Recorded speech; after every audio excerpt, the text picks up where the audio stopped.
chienne, Marie Vendy. Une heure plus tard, le conseiller fit entrer dans la salle Alice Collin, 18 ans. Très mignonne, très bien mise, légèrement écervelée. Majeure, ce qui simplifiait grandement la procédure. Sûre du pouvoir que lui octroyait la position sociale de son père pour ne pas craindre qu'on l'embobine, et assez suffisante pour se croire au-dessus des lois. Mademoiselle, vous savez sans doute qu'une élève de terminale a été assassinée. J'imagine que ça a fait le tour du lycée. Oui, Aude Marchand, oui. Nous essayons de récolter, mon collègue et moi, des informations sur les personnes en contact régulier avec elle les semaines précédant le drame. Vous connaissiez bien Aude, n'est-ce pas? Bien. Je la connaissais un peu, je veux dire, comme ça. Oui, comme ça, comment? Ben, comme ça, quoi, c'était pas non plus une bonne copine. Vous vous appeliez souvent par téléphone? SMS? Oui. Et qu'est-ce que vous vous disiez quand vous vous appeliez? Ben rien, je sais pas, on prend des nouvelles, on se dit tiens, on se retrouve pour fumer une clope à la sortie ou un truc comme ça, quoi. Ou quoi, un truc comme ça. Mais rien, comme ça. Je comprends. Tenez, ceci est ce qu'on appelle une fadette. Peut-être avez-vous déjà entendu ce mot aux informations ou dans une série. Bref. Ces lignes que vous voyez, ce sont des numéros de portable qui ont été connectés. Je vois que votre numéro, c'est votre numéro. Oui. Il apparaît régulièrement. Pas de contact pendant plusieurs jours et puis, plutôt vers les fins de semaine, les jeudis, les vendredis, plusieurs appels successifs. Vous vous donniez des rendez-vous pour fumer des cigarettes à la sortie du lycée? Mais oui, quoi, je sais pas, qu'est-ce que vous voulez dire? Aude était votre amie? Non, juste une connaissance. Parfois, on a 5 ou 6 échanges SMS dans la journée, jusqu'à 8 SMS et 3 appels qui ont déclenché la messagerie le vendredi 31 octobre. Tenez là, 8 SMS et 3 appels entre 16h50 et 18h22. Tout ça pour fumer une cigarette devant le lycée? D'ailleurs, c'était les vacances. Alors pourquoi ces rendez-vous si ce n'était pas vraiment votre ami? Mais pour rien, juste pour se voir, quoi. Se voir et faire quoi? Mais quoi, pour faire quoi? J'en sais rien, moi. Mais gardez votre calme, mademoiselle, on ne va pas perdre de temps, vous m'avez l'air d'être intelligente. Vous n'avez aucun antécédent de justice. Et si j'en crois l'environnement d'Aude Marchand, tout va bien. Il n'y a aucune raison que vous soyez inquiétés. Mais il s'agit d'un meurtre. Un meurtre particulièrement violent, vous en êtes consciente. Cette fois, le visage de la gamine se décomposa. Ouais, je sais, c'est horrible. Aude, c'est une super nana. On sait que le petit ami d'Aude revendait de la drogue, du cannabis. Nous avons maintenant besoin de vérifier quels étaient ses clients et si Aude pouvait également servir d'intermédiaire. Non, mais pas de panique. On n'est pas là pour vous faire des ennuis. Hein? Mais j'en sais rien, moi je touche pas à ça, moi. Vous en êtes sûr? On ne va pas vous poursuivre, je vous le répète, sauf si vous nous y obligez. Nous, ce dont on a besoin, ce sont des éléments. Alice, est-ce que vous achetiez occasionnellement toutes les semaines du shit à Aude? Oui, bon, ça va. C'était toujours des petits bouts de 3 grammes pour le week-end, ça va. Pas de problème. Est-ce que d'autres se fournissaient auprès d'elle? Oui. Beaucoup d'autres? Mais j'en sais rien, ça se savait au bahut, voilà, c'est juste ça, mais elle se méfiait, fallait montrer patte blanche, pas se faire repérer, quoi. 2-3 grammes par semaine, donc c'était à peu près ce qu'elle était en mesure de vous vendre. Oui, voilà, quoi. Mais c'était pas aussi simple, des fois elle en avait, des fois elle en avait pas, ça dépendait de son gars, Gaëtan. Il y a des fois, il fallait pas la regarder trop tard, sinon elle avait plus rien. Elle se trimballait quand même pas avec des kilos de shit, c'était juste pour 2-3 du lycée pour dépanner. Mademoiselle, maintenant il va falloir témoigner. Témoigner? Mais je voudrais pas que mes parents... Pas de panique. Nous allons prendre un rendez-vous. Confidentiel. Vous nous répéterez tout. On le retranscrira sur PV pour notre procédure. PV qui n'a aucune raison d'en sortir. Et votre identité révélée à quiconque d'autre que le magistrat instructeur. Tout cela ne nous sert qu'à compléter le dossier de personnalité d'Aude dans l'enquête sur son assassinat. Ça ira comme ça? Oui. Ouais.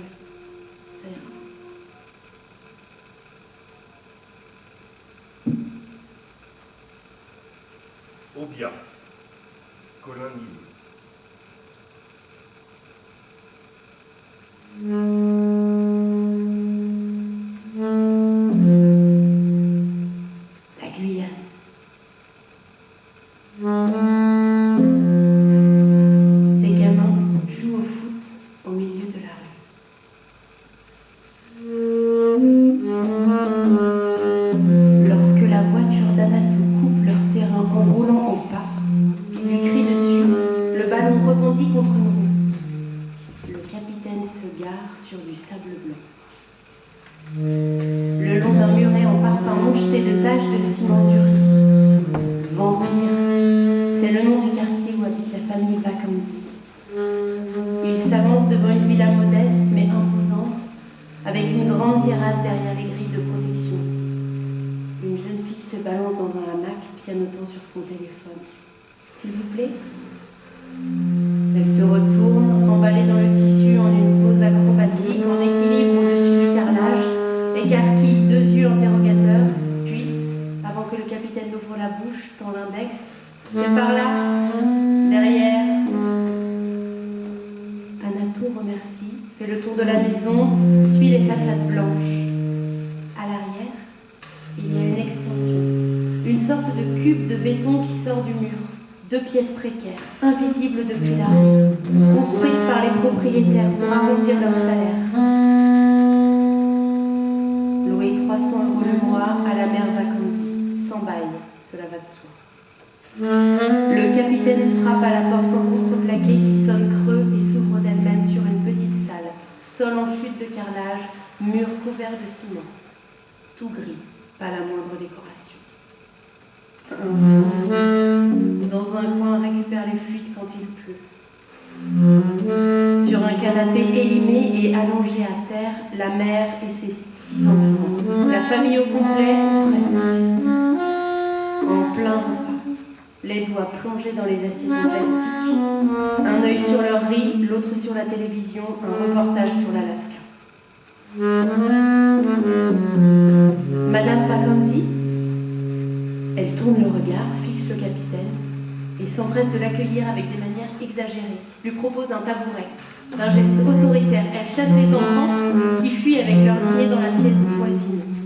Un haut à lanière, un peu vulgaire, mousse ses formes charmantes. Dans son décolleté, 2 seins débordent d'un soutien-gorge trop étroit. Au cou, sur ses bras, des tatouages, des lettres en arabesque. À quel âge a-t-elle eu ses enfants? 13, 14 ans? Trop jeune en tout cas. Vous vous trompez, dit-elle. Pardon. Je l'ai dit à votre collègue, Clifton n'a pas fait ça. Il n'a tué personne. Il n'est pas comme ça, croyez-moi. Comment est-il alors? Sourire de maman, presque angélique. Elle avale sa salive, s'essuie la bouche. Je vais vous montrer quelque chose. Regardez. Un instant, il se demande ce qu'elle fait, si elle n'est pas en train de lui faire un numéro de charme. Sur ses épaules, les lettres tatouées sur la peau brune forment 2 mots. À gauche, Clifton, à droite, Jessica. Avec des boucles, des petits cœurs et des fleurs. Un ensemble très chargé de mauvais goût. Elle revint à Anatou. C'est mes 2 trésors, mes premiers. Clifton est né avant Jessica, quelques minutes avant, quoi.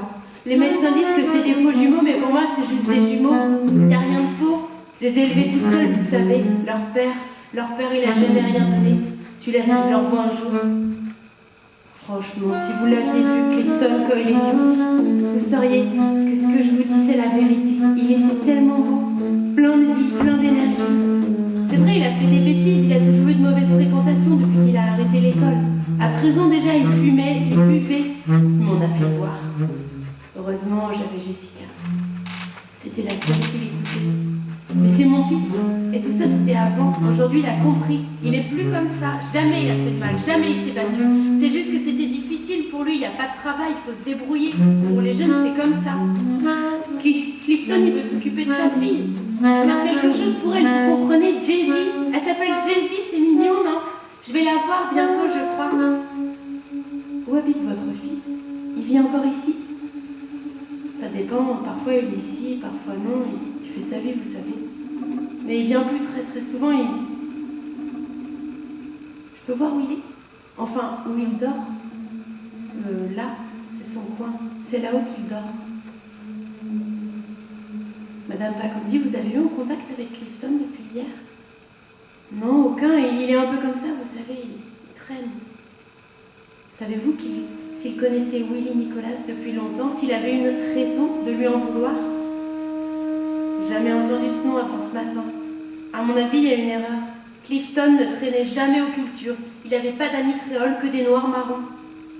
Il a pourtant pris la fuite. Quoi qu'il ait fait, il sait quelque chose et il ferait mieux de nous le dire, et vite. Si vous avez une idée de l'endroit où il se trouve, elle balança la tête, coupant court à l'interrogatoire. Il n'y a rien à en tirer, pensa Anaton. Elle est à côté de ses pompes. Elle ne connaît pas son fils. Et ce qu'elle sait, elle ne le dira pas. Il remercia, se dirigea vers la sortie, suivi par la femme. À la porte, avant qu'il ne disparaisse dans la nuit, elle se lança. Vous êtes Njoka? Les seins en avant, une pose supposée sensuelle. Oui, dit-il doucement, inquiet de ce qu'elle allait dire. Quand vous aurez retrouvé Clifton, je pourrais peut-être venir chez vous, un soir, m'occuper de vous.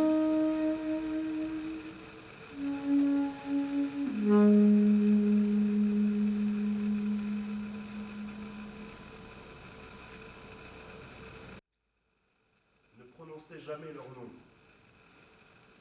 Jacques Saucé.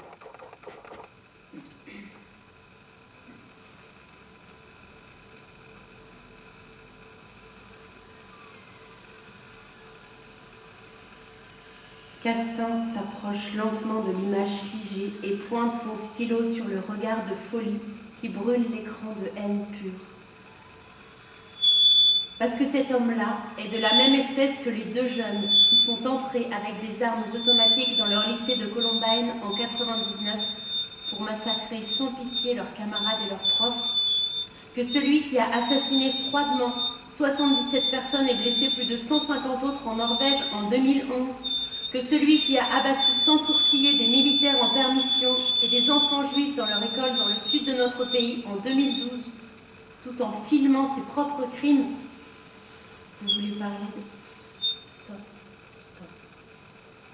Le capitaine Laral se tut, coupé dans sa question par la virulence de l'injonction lancée par le lieutenant. Castin avait fait face à la salle.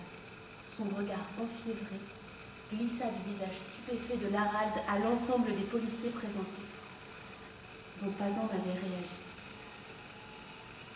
Ne prononcez jamais leur nom. Toutes les horreurs que ces hommes ont commises, c'est pour que la société n'oublie jamais qui ils étaient, pour que leurs actes continuent à ronger la population de frayeur jour après jour, mois après mois, anniversaire de massacre après anniversaire de massacre. Et vous pouvez compter sur les médias pour raviver de terreurs sourdes de la mémoire collective à chaque occasion qui va se présenter. Si vous citez leur nom à chaque fois que nous allons parler, que vous allez parler de cette affaire, ces assassins auront gagné. Ils auront réussi à implanter dans vos cerveaux cette petite graine empoisonnée que vous ne pourrez plus jamais extraire de vous-même, quoi que vous fassiez pour tenter de l'en arracher. Vous n'avez qu'à consulter Internet pour vous en rendre compte par vous-même.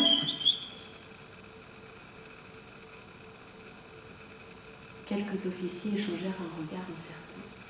Manifestement, cette idée ne s'était jamais frayé un chemin dans leur esprit. Castin éteint l'écran et ralluma la lumière dans la salle. Ses yeux sombres avaient pris la couleur de la nuit.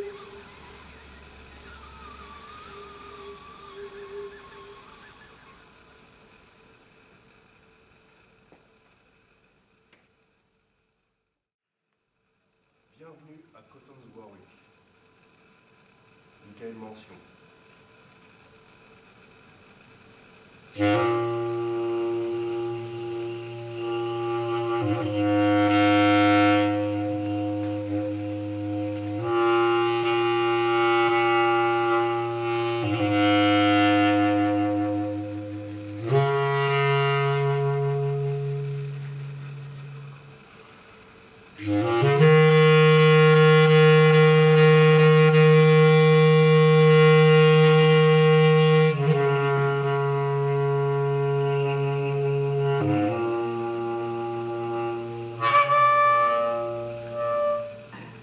Warwick, il y a autant de champs de coton que d'anges à Los Angeles. Ici, il n'y a rien. Excepté quelques fantômes à la peau rougie de terre, reclus dans le trou du cul de l'Australie. Perdus au fin fond du Northern, ce néant où la bière est une religion et où les médecins se déplacent en avion. Loin des sites touristiques, très loin des grandes Darwin et Alice Springs, le village est coupé d'un monde qui ne s'est jamais intéressé à lui. Les pionniers sont foutés, trop occupés avec les mines d'uranium et le reste. C'était l'âge d'or, celui de l'agriculture outrancière et de l'irrigation abusive. Puis, à trop être exploité, le sol est devenu stérile. Une malédiction. Comme si être né dans l'outback ne suffisait pas. Lâchés par le gouvernement, privés de subventions, beaucoup se sont résolus à vendre leur bétail et Cotton's Warwick s'est dépeuplé. Exode, mais pas seulement. De misère en détresse, les épouses se sont suicidées, réduisant la population à 17 habitants. Depuis, on survit grâce à la viande de sanglier et de kangourou. À part ça, on picole, on pisse, on bouffe, on chie, et lorsqu'on vote, c'est pour celui qui promet d'augmenter le quota d'eau des plus isolés. Le dernier poli a trahi sa parole, alors on l'a enchaîné à l'arrière d'un 4x4 et traîné jusqu'au désert. En l'absence de témoins, le Ranger Queen a classé l'enquête et pour cause, c'est lui qui conduisait. I need some hot stuff, baby, tonight. Échappé du transistor, le tube disco apporte un peu de vie au Warwick Hotel, le QG des habitants et le fardeau de Karen, 27 ans. La seule femme du coin depuis la mort de Dora, la pute du village. Karen se passerait volontiers de ce monopole comme du pub qu'elle a repris à la mort de son père. Elle fredonne hot stuff en perçant les saucisses dans la poêle. La graisse arrose le ventilateur, les mouches. L'une tombe, crame et fond. Agonie, observée par le Ranger Queen au comptoir, avachi, sans doute sous le poids de ses responsabilités.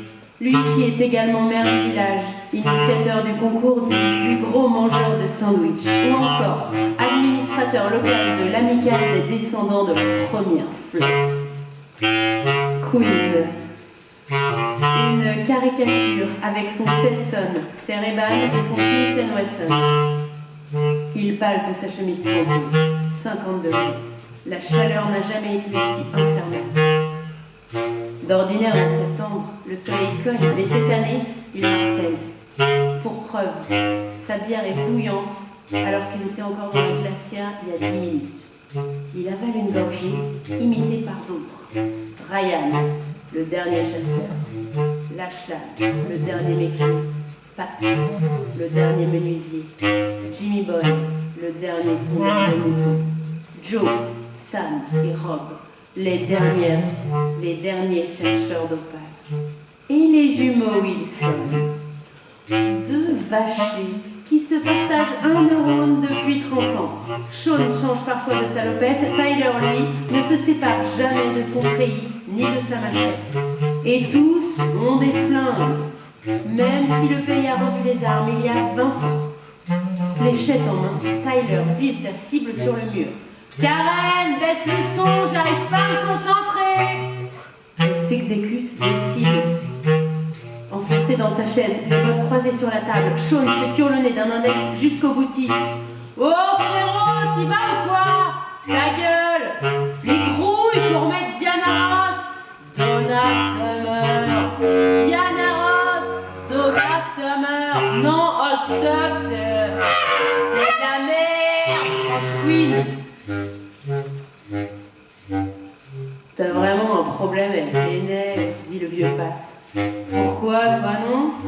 Si, mais quand même, certains ont fait fort. James Brown, Sly Stone. T'as raison, dit une voix chevrottante, ça me rappelle. Stan, la ferme! Un gars que j'ai connu. La ferme!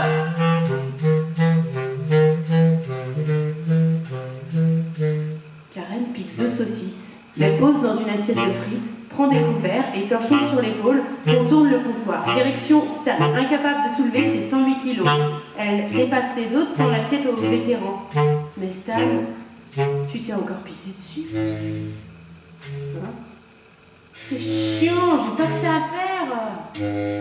Elle s'accroupit, essuie le plancher avec son torchon, attirant tous les regards. Dans un coin, Joe passe sa main derrière sa longue barbe pour se masturber, car elle le sait et s'en fout. L'habitude. Soudain, un boucan ébranle l'extérieur.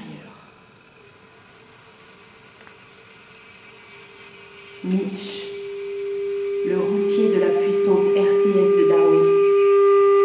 Tous les 2 jours, il fait sa pause ici, avant d'aller livrer ses clients du Nord.